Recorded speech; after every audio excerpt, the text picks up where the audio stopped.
who doesn't love a cult leader? There's chaos in you.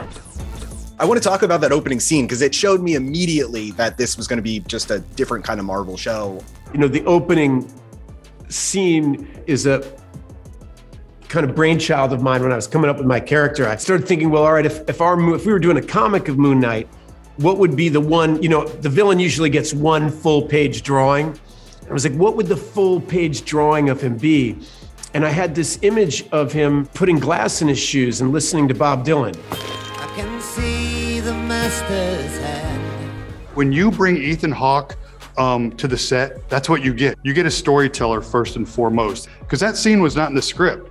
That scene was in Ethan Hawke's mind as to how he would build this character. And it was something he talked to Benson and Moorhead. It's like, I've kind of got this thing that's really personal to me about my character. And then they called me over and said, we think we need this. We are visual people. We love producing very interesting, mind-bending ideas on screen. However, the most exciting thing in the world is a really great close-up. When we were shooting something in the dirt, I've got a camera on my shoulder, Aaron's giving a beautiful performance. We'll never get back to that moment again. That is like the ultimate excitement.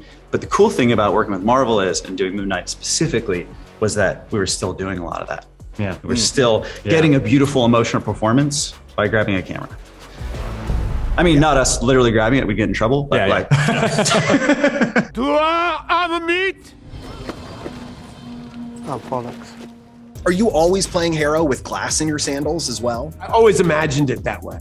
Yeah. Maybe not a full shoe, but a couple little shards jabbing him. It was I was trying to think about why he needed a cane, because he doesn't have a limp or anything. Why does he have a cane? I thought, I know why. It's maddening, isn't it? The voice in your head. And there's another character of yours that I see possibly some parallels between, a Reverend Toller from First Reformed. Absolutely. I really kind of imagined him self-lacerating himself in some way, and I probably got that idea from playing Toller. The glass in the shoes. Absolutely, yeah. That's a Paul Schrader moment. Once you go Schrader, you can't really go back, right? Yeah, it never lets go of your psyche. Ethan also said that he was influenced by writer-director Paul Schrader, having just worked with him on First Reformed. You just worked with him on The Card Counter. Do you also see some of Paul Schrader's influence on Moon Knight? I think both Ethan and I are attracted by outsiders. Yes. And that's definitely Paul's MO, is the God's lonely man.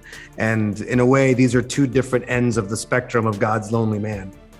There's a scene in First Reformed where I wrap myself in barbed wire, and there's a long legacy of spiritualists who get so mad at themselves for their own sin and avarice that they torture themselves in some way. And so I saw a window to do that with Harrow. So you picked Bob Dylan for that scene as well, Every Grain of Sand. That was part of the vision, yeah. Wow. Every Grain of Sand. I'm just, in a way, it's my favorite contemporary hymn.